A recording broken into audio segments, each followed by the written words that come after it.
Pinagluluko tayo ng liderato nitong NBI. Pakinggan nyo itong grand deception na ito. Bago daw, very clear yan ha, may video ko, kaya huwag nyong i-deny ha. O, binidyohan ko kayo. Very clear na sinasabi ng mga nasa NBI na bago daw mag-imbestiga yung ombudsman, pinaiimbestiga sa NBI kung credible yung mga affiants. Yung mga 18 Marines na nagsagawa ng affidavit. Okay. Kalokohan yan. Bakit? Ang pwede lang hilingin ng ombudsman sa kahit anong ahensya, impormasyon, yung katulad ng sinabi ko. Yung subpoena nila, nakalagay lang, background investigation and verification. Alam po ng mga kasamahan natin sa media yan. Wala po rito nakalagay na credibility investigation, hindi katulad ng ginigiit ng mga nandoon sa NBI kahapon. Bigla nilang isiningit yun. Iimbestigahan daw nila yung kredibilidad. Ang gustong mangyari, kung tama yung sinasabi niya ha, Okay. bago daw mag-imbestiga ng ombudsman, hihintayin report ng NBI. Kung credible o hindi, kung logical, etc. yung affidavit. Mali po yun. On so many levels. Number one, hindi po pwedeng manalig ang ombudsman, an independent body, sa report on the credibility ng NBI. Ito hindi ang naging tumatayo ng abogado nung mga itinuturo, NBI, yung investigador. Baliktad. Baliktad nga Kaya nga, umalma si dating congressman, Mike Defensor. Sabi niya, you are investigating a non-crime. Bakit kami ang iniimbestigahan nyo? Bakit hindi yung itinuro? Ibig sabihin, very clear na pinoprotektahan nila. Anyway, kaya po ako wala kahapon, siguro naman nakita nyo sa news. Sapagkat sinamahan ko po nung alas 10 ng umaga ang aking kliyente na si dating congressman at dating cabinet secretary Mike Defensor sa NBI. Nandoon din po ang 18 mga Marines na ang kanila namang tagapagtanggol ay walang iba kundi si Attorney Levy Baligod. Oh, yeah. Okay. At ito nga po ang naging question namin. Nagtataka ako kasi itong NBI, pinagluluko tayo ng liderato nitong NBI. Kasi very, very clear po. Very, very clear doon sa subpoena. Sino daw ay ito mga kasama, pakinggan nyo itong grand deception na ito between the NBI and the Ombudsman na dapat ang Ombudsman ay independent. Opo. Okay ha? Number 1 na puntos. Yung subpoena nila, nakalagay lang, background investigation and verification. Alam po ng mga kasamahan natin sa media yan. Yung pinadala ko po sa kanilang subpoena na galing sa NBI na natanggap ni Ginoong Mike Defensor ay nakalagay lamang, ito ha, babasahin ko verbatim. Sige po. Para hindi tayo magkamali. Ito ha. Very, very clear. Ito ha. To provide, yan. Relevant information on the investigation being conducted by this bureau in relation to the deputization to conduct background investigation and verification.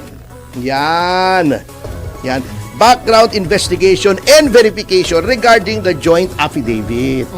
Ano yung background investigation? Dapat yan identity lamang ng mga tao. Kung sila talaga yung humarap yun sila yung pumirma. Opo. They are who they say they are. Okay? Wala po rito nakalagay na credibility investigation, hindi katulad ng ginigiit ng mga nandoon sa NBI kahapon. Bigla nilang isiningit yun. Iimbestigahan daw nila yung kredibilidad. Bakit mali po yan? Number 1, ang ombudsman ay isang independent body. Independent yan according to the Constitution. Opo. Hindi yan dapat umaasa sa kahit anong sangay o departamento ng gobyerno. Bakit? Kasi para hindi ma-influensyahan. Ayun. Okay, so yung mga ulalo ituturo, huy, Atty. Topacio, mali ka. Nakalagay sa Ombudsman Act, batas yan. The Ombudsman may request the assistance of any department. Opo. Tama naman kayo. Request the assistance. At kung titignan niyo yung konteksto ng batas, yung context. That is for information gathering. Pagkuha ng impormasyon. Let's say, kailangan ng papeles, ng titulo ng lupa sa LRA, pwede mag-request yan. Okay, di ba? Opo. Kailangan ng malaman kung sino yung may-ari ng sasakyan na ang plate number is ABC 1234. Oh, punta sila sa LTO. Anong gustong mangyari nitong NBI? Ewan ko kung ng ombudsman o hindi. Bago daw, very clear yan ha, may video ako kaya wag niyong i-deny ha. Oh, binidyohan ko kayo. Very clear na sinasabi ng mga nasa NBI na bago daw mag-imbestiga yung ombudsman, pinaiimbestiga sa NBI kung credible yung mga affiants. Yung mga 18 Marines na nagsagawa ng affidavit. Okay. Kalokohan yan. Bakit? Ang pwede lang hilingin ng ombudsman sa kahit anong ahensya. Impormasyon, yung katulad ng sinabi ko. Opo. O, baka sa BIR, patingin nga to the extent that it is not confidential yung binayaran na tax nito. Opo. O, BIR or LRA, yung titulo ng lupa, di ba? LTO, sasakyan. Ang gustong mangyari, kung tama yung sinasabi niya ha, Okay. bago daw mag-imbestiga ng ombudsman, hihintayin report ng NBI. Kung credible o hindi, kung logical, etc., etc. yung affidavit. Mali po yun. On so many levels. Number one, hindi po pwedeng manalig ang ombudsman, an independent body, sa report on the credibility ng NBI.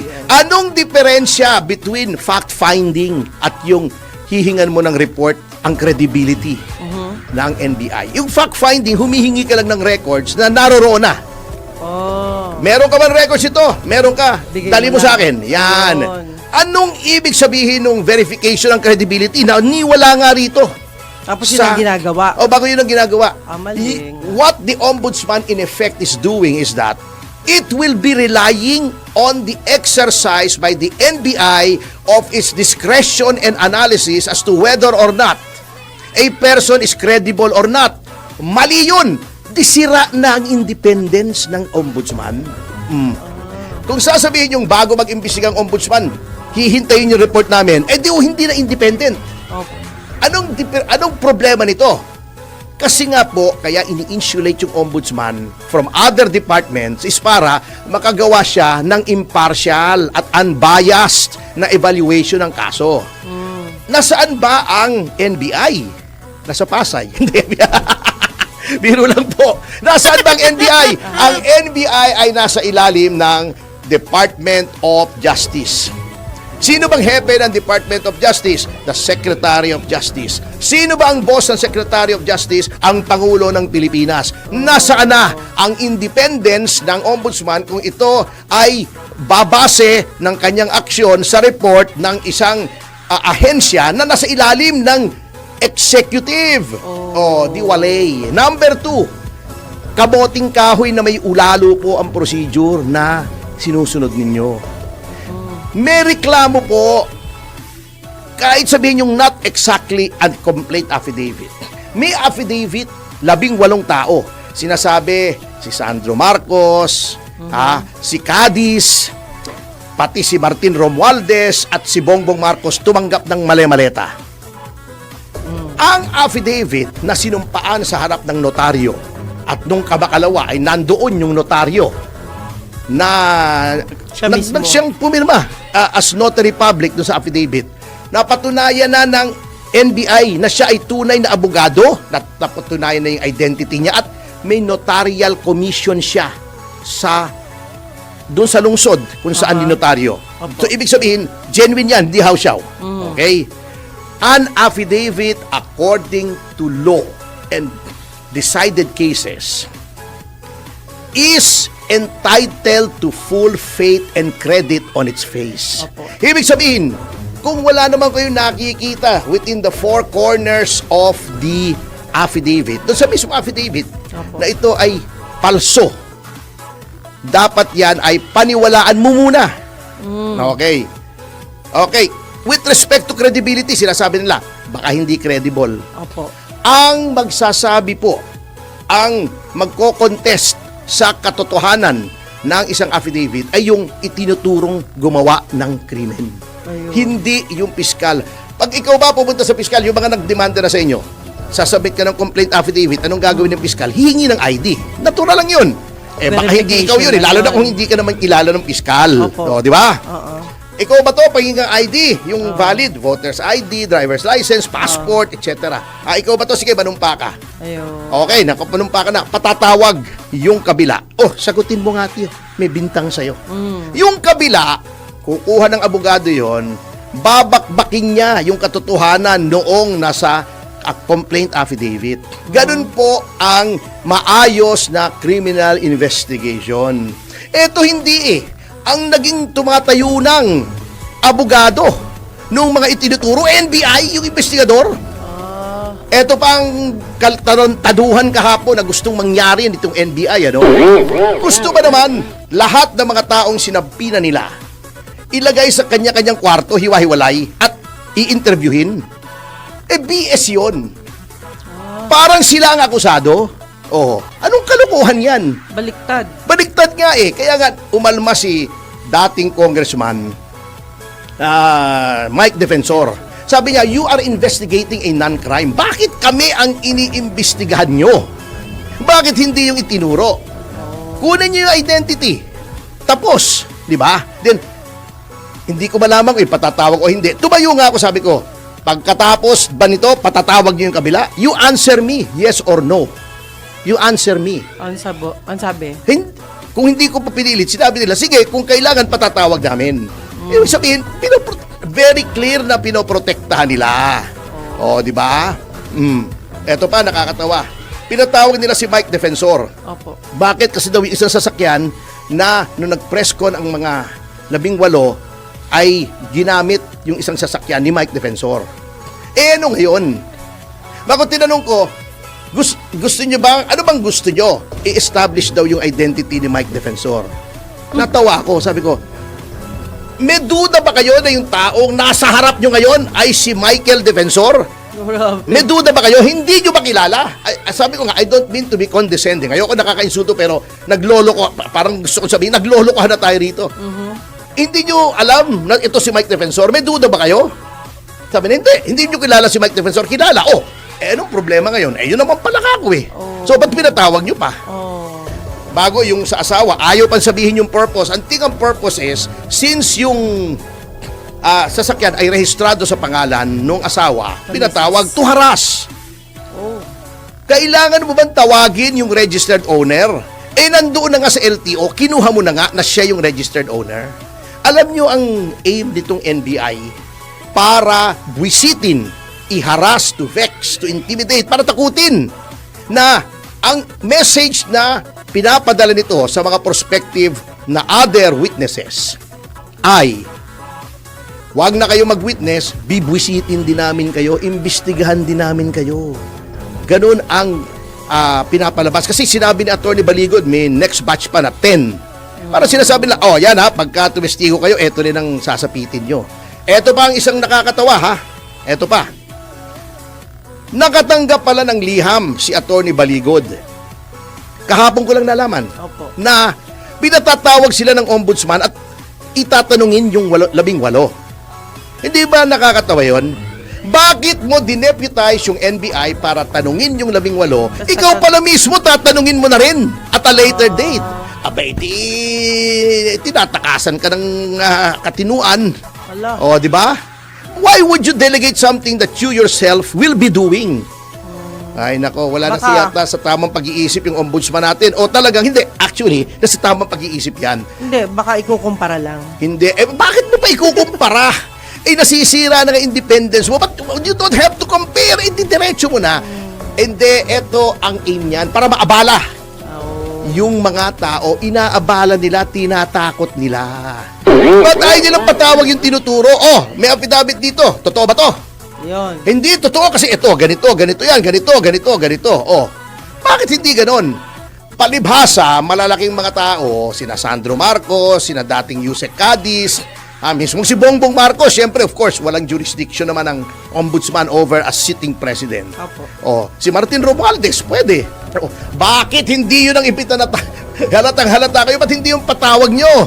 Bakit yung mga tao na nagsusumbong? Bakit hindi yung isinumbong? Pagkatapos, sasabihin noong mga investigating officers sa Special Action Unit, these are witnesses. Pagkatapos sasabihin ng hepe nyo, hindi pa sigurado kung witnesses yan. Abay, naglulukuhan na talaga tayo dito. Katarantaduhan na yan. Yan po ay dapat malaman ng ating mga taong bayan kasi bawal po ang media doon sa mismong investigation room. So, sabi ko, magbibideo kami because this is a matter of public interest. Hindi naman kasama sa anti-wire tapping to, data privacy. Di binidyo ko, yun ang lumabas na kakengkoy nila. Puro kengkoy. Terrible. Alam mo, ang nakakalungkot dito, Ma'am Jubes, Opo, sir.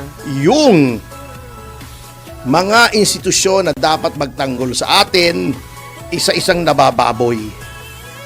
Ombudsman, nababoy. Blue Ribbon, nababoy. Pati NBI ba naman? Ako po, galing din sa NBI noon Noong panahon ni Mayor Lim when he was NBI director, ang tingin nun sa NBI, napakataas. Sagrado yan, actually. In fact, pag natatakot ka sa pulis, hindi naman sa pagmamaliit sa kaibigan nating mga pulis, or pulis ang salarin na itinuturo, NBI ang takbo. Opo. Pag matter of national importance, NBI ang takbo. Hanggang ngayon naman, ang NBI ay binubuo ng mga tao, mga babae at lalaki na may mataas na antas ng profesionalismo.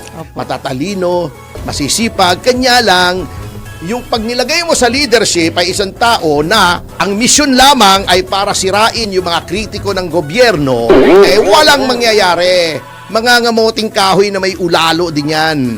Ginawa nila sa ombudsman, di ba?